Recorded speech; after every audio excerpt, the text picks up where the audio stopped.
सभी को जय मसीह की। जल्दी से जल्दी आने वाले प्रभु यीशु मसीह के नाम से एक बार फिर से मैं अपना वंदन देता हूं सबको। विलियम कैरी करके एक प्रभु के दास है, कितने लोग सुने हैं, जाने पढ़े हैं।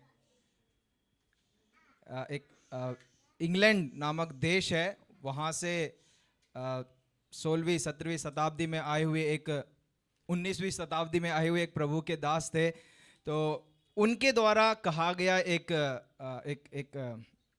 क्या कह सकते हैं, एक वचन है या कोटेशन है, इस प्रकार से कहता है कि expect great things from God, attempt great things for God. Hindi में इस प्रकार से अनुवाद करना चाहता हूं कि परमेश्वर से महान कार्यों की हम आशा करें या अपेक्षा करें, और परमेश्वर के लिए महान चीजों की हम कोशिश करें या चेष्टा करें, है ना। आई थिंक सही अनुवाद है ना। मैंने क्योंकि गूगल ट्रांसलेशन में दो तीन जगह जाके अलग अलग वोकैबुलरी को लेके मैंने उसे ट्रांसलेट करने की कोशिश की है।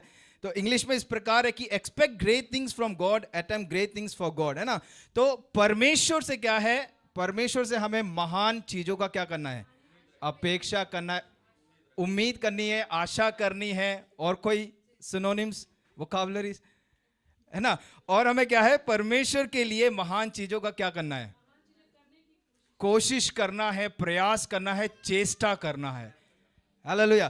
तो मैंने ये क्यों कहा ना, क्योंकि जिस प्रकार दीदी गवाही दे रही थी, मैं भी आज सुबह या शाम को बैठ के यही सोच रहा था, है ना, कि कोई नहीं था, है ना, हम गीत गाने के लिए, मगर मैं सोच रहा था कि परमेश्वर ने हम सबको इस्तेमाल किया है ना। तो मैं वहां बैठ के मैं इस प्रकार से मैंने यहां पर लिखा है कि जो है और जो कुछ है, परमेश्वर उसी से अपने कार्यों को करता है ना। उदाहरण के लिए गिदयोन के जीवन से हम जाते हैं, है ना, हजारों की संख्या में वो जमा हो गए थे युद्ध करने के लिए, मगर परमेश्वर ने सिर्फ कितने लोगों को बोला, 300 लोगों के लिए बोला, है ना। इन हजारों की संख्या में अगर लें तो बड़े बड़े योद्धा थे, लड़ाई करने वाले थे, है ना। अगर हम अपने कॉन्टेक्स्ट में बात करें तो अच्छे म्यूजिक बजाने वाले थे, अच्छा गाना गाने वाले थे, है ना, कीबोर्ड बजाने वाले थे, गिटार बजाने वाले थे। मगर यहाँ पे परमेश्वर ने कितने लोगों, सिर्फ 300 लोगों को चुना, जिनको कुछ आता जाता नहीं है, मगर परमेश्वर उनको भी क्या करता है, इस्तेमाल करता है। तो जो कुछ हमारे पास है ना, जो कुछ भी है या हम जो कुछ भी हैं, परमेश्वर उसी में क्या करता है, इस्तेमाल करता है। इसलिए हमें क्या करना है, हमें expect great things from God, हमें परमेश्वर से महान कार्यों के लिए क्या करना है, अपेक्षा करना है, और महान कार्यों के लिए हम परमेश्वर से चेष्टा करें, आशा करें, प्रयत्न करें। हालेलुया। ये मेरा प्रचार नहीं है। अब आजकल जो हमारा माहौल चल रहा है क्या है ना, क्रिसमस का माहौल है। तो क्रिसमस हम क्यों मनाते हैं, हाँ? यीशु मसीह का जन्मदिन है ना। लोग इस प्रकार से कहते हैं कि Jesus is the reason for this season.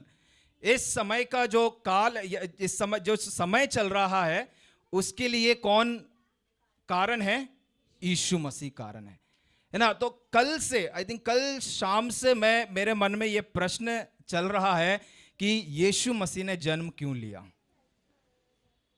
Why was Jesus born, या यीशु मसीह को ऐसा क्या हो गया कि उसे इस पृथ्वी पर आना पड़ा। यह सवाल आज मैं सबके सामने रखना चाहता हूं, और एक सिंपल सा, बहुत साधारण सा प्रचार आपके सामने सुबह के समय रखना चाहता हूं कि यीशु मसीह ने जन्म क्यों लिया। हम पढ़ेंगे लूका रचित सुसमाचार 2 अध्याय, उसका 1 से लेके 7। बच्चे लोग शांत बैठिए। 1 से 7। लूका 2 अध्याय 1 से लेके 7 हम वचन पढ़ेंगे। उन दिनों में अगोस्तु कैसर की ओर से आज्ञा निकली कि सारे जगत के लोगों के नाम लिखे जाए। ये पहली नाम लिखाई उस समय हुई जब क्विरिनियुस सीरिया का हाकिम था। जब लोग नाम लिखवाने के लिए अपने अपने नगर को गए, अतः यूसुफ भी इसीलिए कि वह दाऊद के घराने और वंश का था, गलील के नासरत नगर से यहूदिया में दाऊद के नगर बैतलहम को गया कि अपनी मंगेतर मरियम के साथ जो गर्भवती थी नाम लिखवाए। उनके वहां रहते हुए उसके जनने के दिन पूरे हुए और वह अपना पहलौठा पुत्र जनी और उसे कपड़े में लपेटकर चरनी में रखा, क्योंकि उनके लिए सराय में जगह न थी। ओके, यहाँ पर जो लूका 2 अध्याय 1 से 7 हमने वचन पढ़ा है, ये जो वचन है बेतलेहम में यीशु का जो जन्म हुआ है उसके विषय में एक बात यहाँ पर समझाई गई है कि किस प्रकार से यीशु का जन्म होता है, कहाँ होता है और कैसे होता है, उसके विषय में यहाँ पर लिखा गया है ना। उसका खासतौर से 6 और 7 वचन कहता है कि उनके वहां रहते हुए उसके जन्ने के दिन पूरे हुए और वह अपना पहला पुत्र जनी और उसे कपड़े में लपेटकर चरनी में रखा, क्योंकि उनके लिए सराय में जगह ना थी। तो हम सब जानते कि यीशु का जन्म कहां हुआ है? एक चरनी में जन्म हुआ। क्यों? कारण क्या है? क्योंकि उनके लिए क्या कहता है कि सराय में जगह नहीं थी, है ना। बाइबल में तो लिखा नहीं है, मगर हम जब क्रिसमस के समय जब अलग अलग नाटक होते हैं तो हम देखते हैं कि जो यूसुफ और मरियम अलग अलग घरों में जाकर, है ना, कह रहे हैं कि बच्चा जनने वाली है, हमें जगह दो, सराय में जगह दो, घर पे जगह दो, या शायद हॉस्पिटल में भी हो सकता है गए होंगे, वहां पे भी मना कर दिया। तो इस प्रकार से कहां जाकर उन्हें जगह मिली? जहां गाय बछड़े सब, वहां पर गौशाला चाहिए, कह दीजिए एक शब्द में अगर कहे तो गौशाला या चरने में यीशु मसीह का जन्म होता है।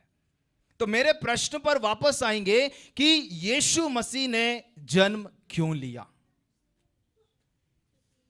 है ना। एक वचन हम इसके साथ पढ़ेंगे, पढ़िएगा गलातियों की पत्री 4 अध्याय उसका 4 वचन पढ़िएगा। गलातियों की पत्री 4 अध्याय 4 वचन। परंतु जब समय पूरा हुआ, हाँ, तो परमेश्वर ने अपने पुत्र को भेजा जो स्त्री से जन्मा और व्यवस्था के अधीन उत्पन्न हुआ। यहां कहता है कि परंतु जब समय पूरा हुआ, है ना। कौन सा समय पूरा हुआ? तो परमेश्वर ने अपने पुत्र को भेजा। मतलब जो एक भविष्यवाणी, पढ़िएगा एक और वचन को, उत्पत्ति 3:15 पढ़िएगा। उत्पत्ति 3:15। और मैं तेरे और इस स्त्री के बीच में और तेरे वंश और इसके वंश के बीच में बैर उत्पन्न करूंगा, वह तेरे सिर को कुचल डालेगा और तू उसकी एड़ी को डसेगा। यहां पर कहता है कि मैं तेरे और इस स्त्री के बीच में और तेरे वंश और उसके वंश के बीच में बैर उत्पन्न करूंगा और वह तेरे सिर को कुचल डालेगा और तू उसकी एड़ी को डसेगा। अब यहां पर कहता है कि मैं तेरे और इस स्त्री के बीच में क्या करूंगा? तेरे वंश और उसके वंश में क्या करने वाला हूं? बैर उत्पन्न करूंगा। या ना, यहां पर एक जो वंश है वो किसके विषय में बात कर रहा है? यीशु मसीह के बारे में, है ना। तो बाइबल में अगर हम देखें तो हम कह सकते हैं ये सबसे पहली एक भविष्यवाणी की जगह है जहां पर यीशु मसीह के जन्म के विषय में परमेश्वर ने क्या कर दिया था? एक भविष्यवाणी कर दी थी, है ना। अब गलातियों की पत्री में हमने पढ़ा है कि जब समय पूरा हुआ, पढ़िएगा दीदी एक बार फिर से उसे। हाँ, जब समय पूरा हुआ उसने क्या किया? अपने पुत्र को क्या कर दिया? भेजा, है ना। यह भविष्यवाणी कितने सालों, कितने हजारों सालों पहले किया था? उत्पत्ति हजारों, 4000 या जो भी है, कितने भी सालों पहले क्या किया गया है? परमेश्वर ने भविष्यवाणी की है, भविष्यवक्ताओं के द्वारा भविष्यवाणी की है। मगर जब समय पूरा हुआ परमेश्वर ने अपने इकलौते पुत्र को भेज दिया। और हमने उत्पत्ति की किताब में जो पढ़ा है कि परमेश्वर वहां पर एक भविष्यवाणी कर रहा है, यह कहकर कि मैं तेरे और इस स्त्री के बीच में, तेरे वंश और इसके वंश के बीच में क्या करूंगा? बैर उत्पन्न करूंगा। अब यह भविष्यवाणी करने के लिए परमेश्वर का क्या कारण था? अब हम आएंगे उत्पत्ति 3 अध्याय उसके पहले वचन से जब हम पढ़ते हैं, है ना, कि पाप का आरंभ होता है। क्या होता है? पाप का आरंभ होता है जहां पर परमेश्वर ने इंसान को बनाकर, अपने हाथों से बनाकर उन्हें कहां रखा है? अदन की वाटिका में रखा है। बच्चे यहां ध्यान दो, चीकू एंड सर्कल यहां ध्यान दो। अदन की वाटिका में परमेश्वर ने क्या किया? उन्हें वहां पर रखा, और परमेश्वर ने उन्हें यह आज्ञा दी कि इस बगीचे में जितने भी पेड़ के जो फल हैं वो खा सकते हैं, मगर उस बगीचे के पेड़, उस बगीचे में बीच में एक दो पेड़ हैं जिनको परमेश्वर ने कहा कि वो ना तो उन्हें छूना है ना तो खाना है। यह परमेश्वर की एक बड़ी आज्ञा जो उन्हें प्रदान की गई, मगर इस आज्ञा का उल्लंघन इंसान ने किया। परमेश्वर की आज्ञा को ना मानकर किसकी आज्ञा को ज्यादा माना? उन्होंने शैतान की आवाज को सुनना ज्यादा महत्व दिया। पिछले हफ्ते का मेरा प्रचार याद है, हम किसकी आवाज को सुनते हैं?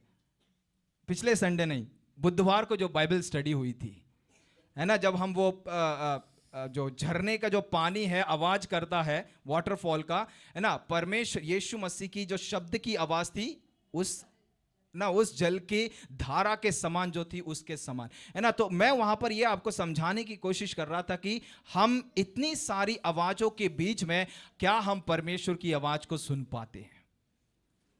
इस अदन की वाटिका में परमेश्वर ने जिसने उन्हें बनाया था, उस परमेश्वर की बात को ना मानकर एक ऐसा व्यक्ति जो स्वर्ग से फेंका गया है, जिसके पाप की वजह से, जिसके घमंड की वजह से इस धरती पर फेंका गया है, वो इंसान आके या वो शैतान आके इन्हें क्या कर रहा है? भटकाने की कोशिश कर रहा है, भरमाने की कोशिश कर रहा है। और जो कुछ परमेश्वर ने उन्हें कहा है, उसी प्रश्नों से उन्हें लेके क्या करने की कोशिश कर रहा है? उन्हें फंसाने की कोशिश कर रहा है।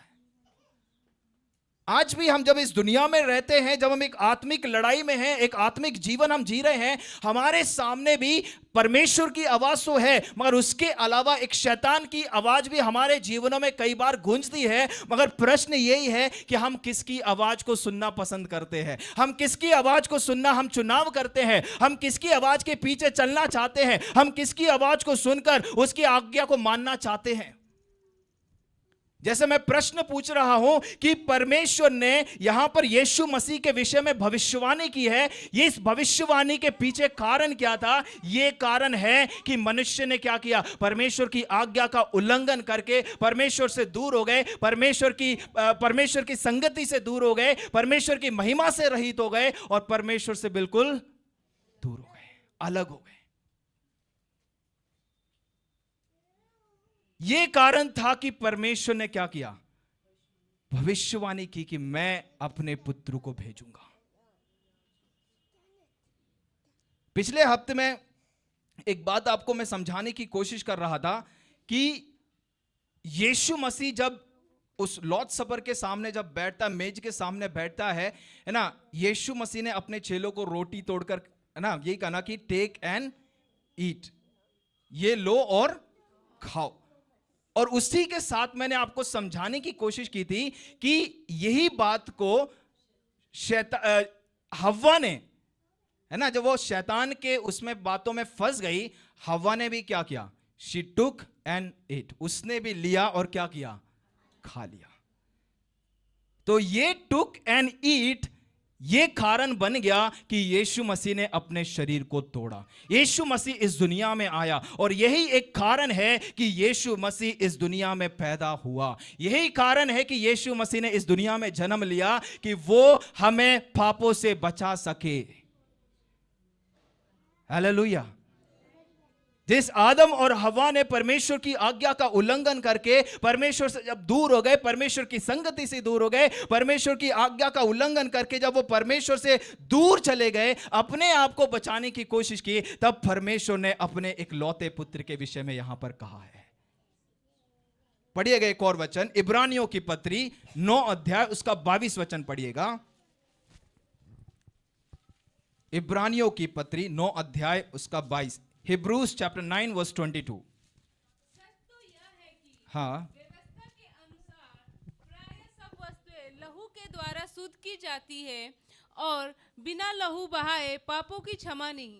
यहां कहता है कि व्यवस्था के अनुसार प्राय सब वस्तुएं लहू के द्वारा क्या की जाती हैं?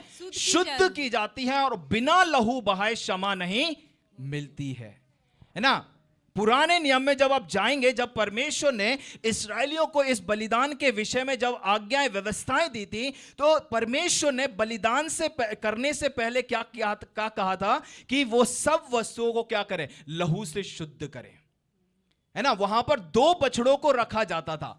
एक बछड़ा है जो उनके पापों की शुद्धि के लिए, मगर जो पहला बछड़ा है, उस पहले बछड़े को काट कर जो लहू है उससे क्या किया जाता था? वेदी को शुद्ध किया जाता था, मंदिर को शुद्ध किया जाता था, और चारों तरफ जो वेदी है उसके चारों तरफ भी क्या किया जाता था? उस लहू को छिड़का जाता था, ताकि क्या हो गया? वही लिखा गया है कि व्यवस्था के अनुसार प्राय क्या हो सके? सब वस्तुएं लहू के द्वारा शुद्ध की जाती हैं, और बिना लहू बहाए क्षमा नहीं मिलती है ना। यहां पर मैंने इस प्रकार से लिखा है कि Jesus had to become flesh and blood to fulfil this promise, कि इस बात को पूरा करने के लिए यीशु मसीह ने क्या किया है? अपने शरीर को तोड़ा और अपना लहू को बहाया। मतलब कह सकते हैं कि वो परमेश्वर के स्थान में अगर रहता तो वो कभी भी अपना लहू नहीं बहा सकता था, अपने शरीर को नहीं तोड़ सकता था। यही कारण था कि अगर उसे अपने शरीर को तोड़कर लहू बहाना है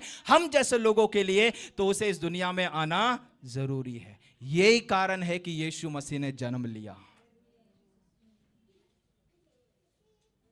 हालेलुया। पढ़िएगा एक और वचन, यूहन्ना 1:14 पढ़िएगा। यूहन्ना का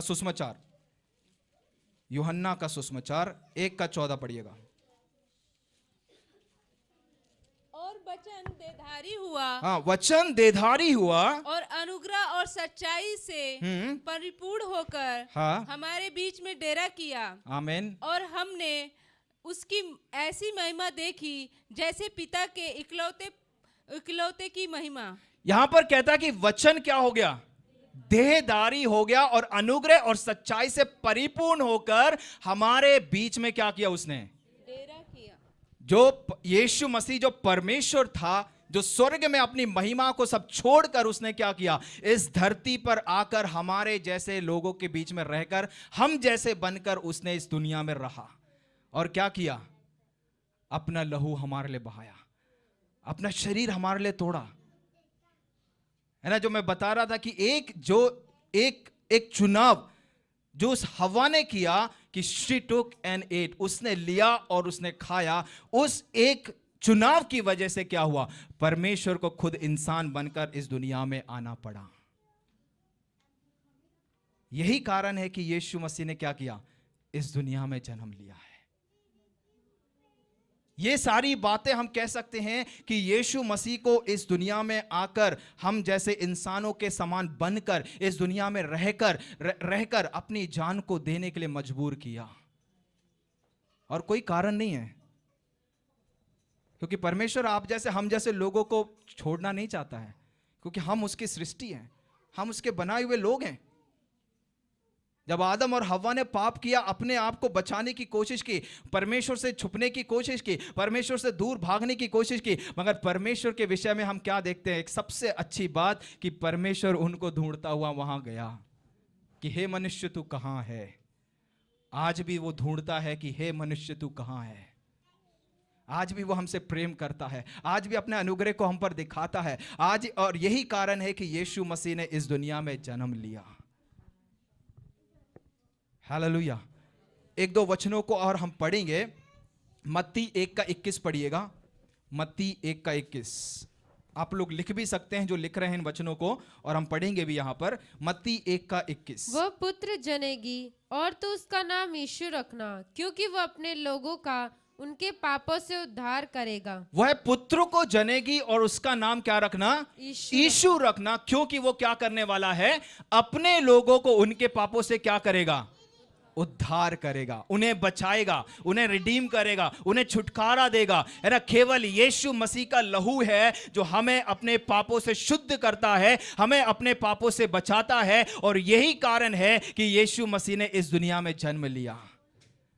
है ना। यहां पर मरियम को ये यूसुफ को इस प्रकार से यहां पर कहा गया है कि वह पुत्र को जनेगी और तू उसका नाम क्या रखना है, यीशु रखना है। और इस यीशु का मतलब क्या है, एक उद्धार करता है, एक रिडीम करने वाला, एक छुटकारा देने वाला हमारा यीशु मसीह है। पढ़िएगा एक और वचन, यशायाह 7:14 पढ़िएगा। यशायाह की पुस्तक 7:14। यशायाह 7:14। इस कारण प्रभु आप ही तुमको एक चिन्ह देगा, सुनो, एक कुंवारी गर्भवती होगी और पुत्र जनेगी और उसका नाम इमानुएल रखेगी। इस कारण प्रभु आप ही तुमको क्या करने वाला है, एक चिन्ह दिखाने वाला। एक ऐसी परिस्थितियों के बीच में परमेश्वर कहता है कि वो तुमको एक चिन्ह देगा और एक कुमारी गर्भवती होगी और पुत्र को जनेगी और उसका नाम क्या होने वाला है, इमानुएल। इमानुएल के नाम का मतलब क्या है, परमेश्वर हमारे साथ है। हमारे साथ रहने के लिए, हमारे साथ चलने के लिए, हमारे बीच में बसने के लिए परमेश्वर ने क्या किया, अपने एक लौते पुत्र को इस दुनिया में भेजा और उसका नाम क्या है, इम्मानुएल, हमारे साथ रहने के लिए। पहला हमने देखा कि हमारे उद्धार के लिए, हमें बचाने के लिए परमेश्वर ने अपने पुत्र को भेजा। दूसरा हम देखते हैं कि हमारे साथ रहने के लिए परमेश्वर ने भेजा। तीसरा पढ़िएगा, लूक 2:8 पढ़िएगा। लूका 2:8।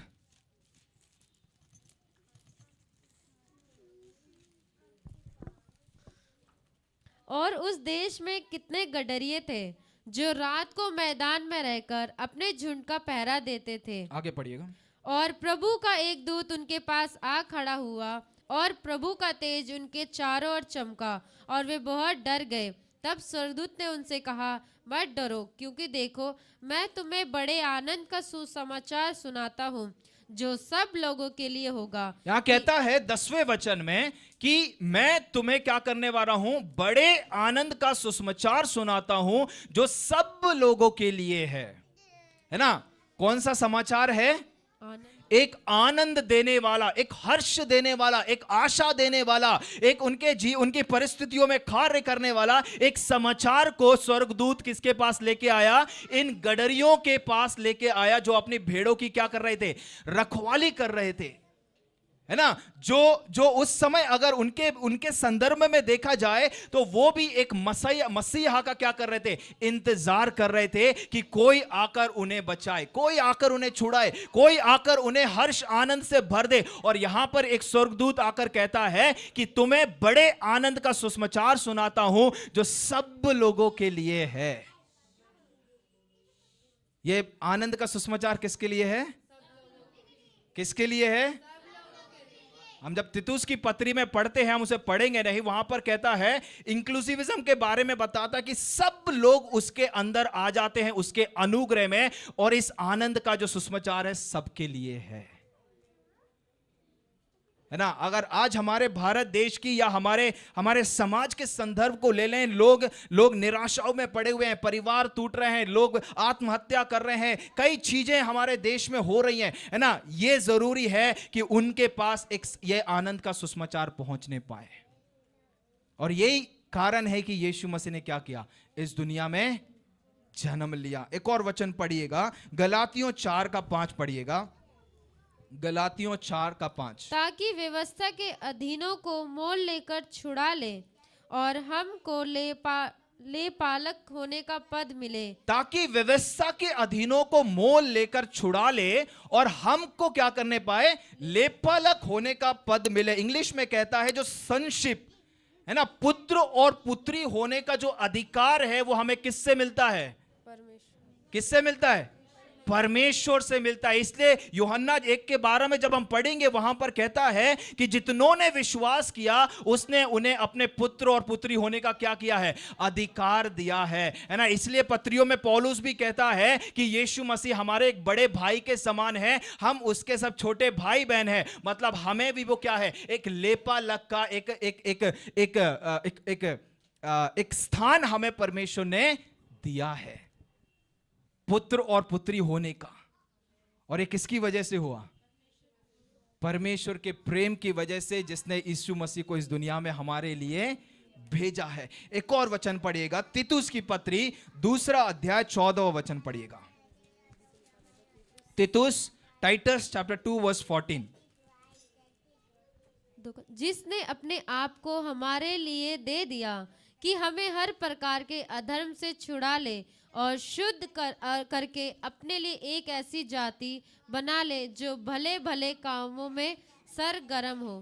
कहता है कि जिसने अपने आप को हमारे लिए दे दिया कि हमें हर प्रकार के अधर्म से क्या करने पाए, वो छुड़ाने पाए। हिंदी में लिखा है अधर्म के बारे में, मगर जब इंग्लिश में पढ़ेंगे एक वर्जन में इस प्रकार से कहता है redeem us from the curse, है ना। जो हिंदी में कर्स को क्या बोलेंगे, जो श्राप हमारे ऊपर था उस श्राप से, मतलब यहां पर जो बात कर रहा है इस पत्री को लिखने वाला, वो व्यवस्था के एक श्राप के बारे में बात कर रहा है। जिस श्राप के बंधन में हम थे उस श्राप से छुड़ाने के लिए परमेश्वर ने क्या किया, है ना, अपने आप को हमारे लिए दे दिया।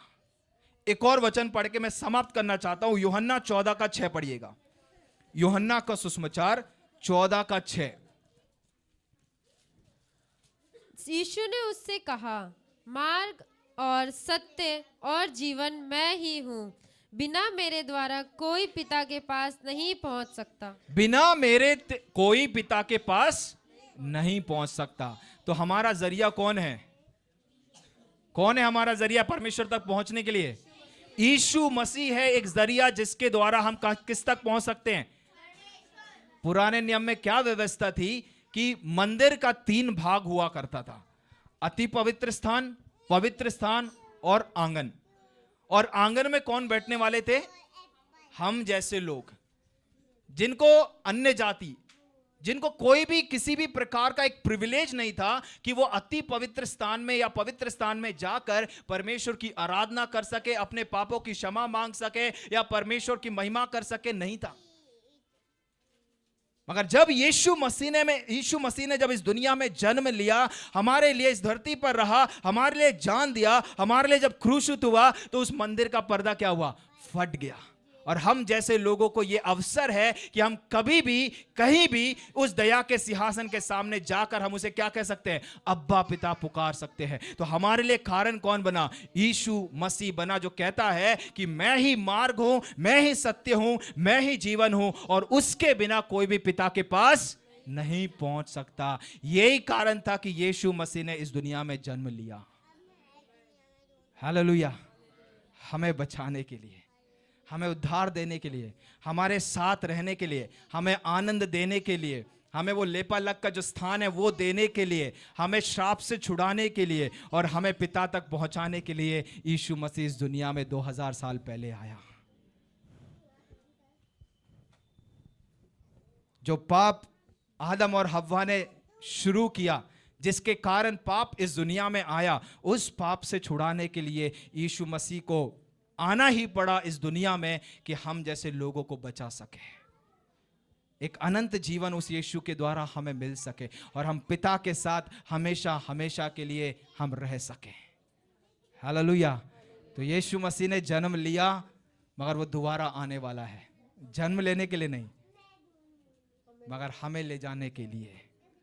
जो उसके छुड़ाए हुए लोग हैं, जो उसके बचाए हुए लोग हैं, जो उस पर विश्वास करने वाले लोग हैं, जो उसके पुत्र और पुत्री हैं, आमीन, उनको ले जाने के लिए अपने साथ यीशु मसीह आने वाला है। हालेलुया। आइए हम अपनी आंखों को हम थोड़ी देर बंद करेंगे, हम प्रार्थना में जाएंगे। आमीन। हालेलुया। सब बच्चे लोग, सब बड़े लोग अपनी आंखों को बंद करेंगे, हम सब बंद करेंगे, मुंह को भी बंद करें और अपनी आंखों को भी बंद करें। हालेलुया। थोड़ी देर ये प्रश्न हम अपने आप से पूछें कि यीशु मसीह ने इस दुनिया में जन्म क्यों लिया? What made Jesus to come into this world? यीशु मसीह को क्या हुआ कि वो इस दुनिया में आया? हम गीत गाते हैं कि यीशु मसीह पैदा हुआ, प्रचार होता है, सब होता है, मगर ये सोचने की बात है, गहराई की बात है कि यीशु मसीह ने इस दुनिया में जन्म क्यों लिया?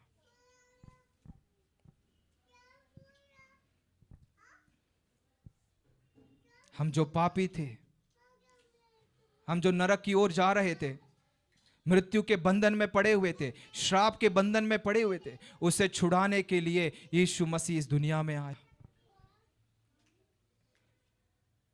जब हम असहाय थे, हेल्पलेस थे, जब हमारे सामने कोई रास्ता नहीं था, जब हम परमेश्वर से दूर भाग रहे थे, जब हम अपने आप को छुपाने की कोशिश कर रहे थे, जब हम अपने आप को बचाने की कोशिश कर रहे थे, आमीन, जब हम मार्गों को ढूंढ रहे थे, आमीन, जब हम रास्तों को ढूंढ रहे थे, तब यीशु मसीह ने, परमेश्वर का वचन कहता है कि एक अपॉइंटेड टाइम पे, एक सही समय पर परमेश्वर ने अपने एक लौते पुत्र को भेजा, ताकि जो कोई भी उस पर विश्वास करेगा वो कभी नाश ना होगा परंतु अनंत जीवन पाएगा। हालेलुया। प्रभु हम आपका धन्यवाद करते हैं पिता, आज के सुंदर समय के लिए। प्रभु अपने वचनों से आपने हमसे बात किया प्रभु, धन्यवाद प्रभु परमेश्वर यीशु, आपने हमारे लिए जो किया है पिता। प्रभु परमेश्वर आपका जन्म प्रभु परमेश्वर क्यों हुआ है पिता परमेश्वर, धन्यवाद प्रभु परमेश्वर, आज अपने दास के द्वारा आपने हमसे बात किया। प्रभु परमेश्वर हम आपके सम्मुख आते हैं, यहाँ उपस्थित हर एक भाई बहन, जूम पे जितने भाई बहन हैं सबको प्रभु आपके हाथों में सौंपते हैं। सबको आप बलवंत करें पिता, अपने अनुग्रह में हर एक को ढक ले प्रभु जी। धन्यवाद प्रभु, आपका प्रभु प्रकाशन हर एक के जीवनों में दें। मसीह का आगमन इस पृथ्वी पर जो है वो मनुष्यों के छुटकारे के लिए प्रभु परमेश्वर हर एक के जीवनों में वो प्रकट करे, हर एक जन उस मसीह को अपने जीवनों में अपनाने के लिए हम प्रार्थना करते हैं। प्रभु आपका सामर्थ कार्य करे। धन्यवाद प्रभु, हम आपके सम्मुख आते हैं प्रभु, अब तक संभाला प्रभु, आज सुबह से लेके अब तक आपकी उपस्थिति में बनाए रखा प्रभु। आगे भी प्रभु कई चीजें हैं प्रभु आज और प्रभु कल में होकर के कई प्रोग्राम्स हैं, सबको आपके हाथों में सौंपते, सब आप आशीषित करें पिता, आपकी महिमा प्रकट करें। और प्रभु परमेश्वर आज की आराधना को अपने आशीषित किया, इसलिए धन्यवाद। आदर महिमा प्रशंसा यीशु आपको देते हैं। प्रार्थना विनती प्रभु यीशु मसीह के सामर्थी नाम से मांग लेते हैं, आमीन। अब हमारे परमपिता परमेश्वर का प्रेम, प्रभु यीशु मसीह का अनुग्रह और पवित्र आत्मा की सहभागिता हम सभी के साथ अब से लेके सदा सर्वदा तक होती रहे, आमीन। हमें जय दिवस प्रभु को हाथों को उठा के हम धन्यवाद दें। Hallelujah, hallelujah, hallelujah, praise the Lord. सभी को जय मसीह की। कृपया करके अपने स्थानों पे बैठ